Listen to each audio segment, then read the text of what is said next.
class. So I just want to start with a general reminder that if you are having any issues with navigating the new switch to the online course, to please reach out to me ASAP. I want to help you, but I can't help you if you don't let me know that you are having trouble with any of that. So today we're going to be covering Fluxus. This is an art movement between about 1950s and 1970s, and it's stemming directly from Dada, which we covered on Monday. So while Dada artists invented this idea of the ready-made, right, that they could kind of claim anything as their work, as their art, the Fluxus artists kind of take that to the next step by inviting in a lot of chance and actually inviting the viewer to come and participate and to actually complete the artwork. So this is actually my inspiration for your midterm art assignment with those art instructions that you followed. So when you think about scores for music, choreography for dance, recipes for chefs, this is a time when artists started taking that kind of idea to their art. So they started writing what they called scores, which they would then perform as their art or invite other viewers to come in, follow those scores, and complete the art themselves.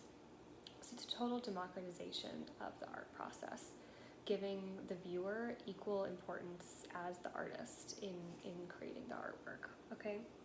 So I want to just mention 3 of the artists that are going to come up in this slideshow that you're going to go through and sort of talk about how they fit into this idea of this total democracy of their art practice.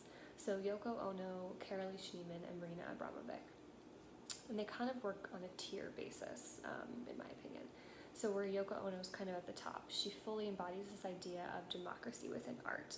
She writes scores and she performs them sometimes, but she also, the vast majority of her practice is inviting viewers to come in and complete the work themselves.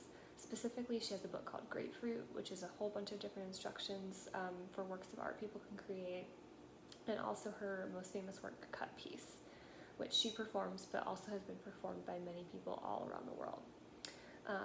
And then we have Carolee Schneemann, who only performs her work herself. She does not invite other people to perform her work. However, she does say that the work is not about her specifically, but it's about these larger ideas of femininity and female sexuality primarily.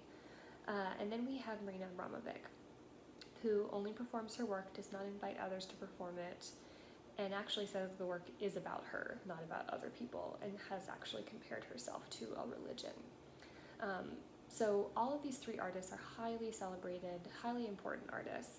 I just like to kind of frame them within this idea of the Fluxus, and even though they're all categorized as Fluxus artists, I think some of them fit in a little bit more directly to the ideals of Fluxus than others, right? So Yoko Ono really fitting in, Carolee Schneemann kind of embodying some of those ideals, and in my opinion, Marina Abramovic, not so much.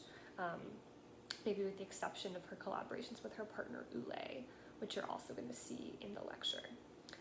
So not really a critique, just sort of an observation that I've made about those 3 artists that I hope that you will also pick up on. So just a note that there is a good bit of nudity in this slideshow, so just be prepared for that. And there is one video, which is the Yoko Ono cut piece, that I've made a note about in the lecture. That video might be triggering for some to watch, so just know that and practice self-care if you need to not watch that video.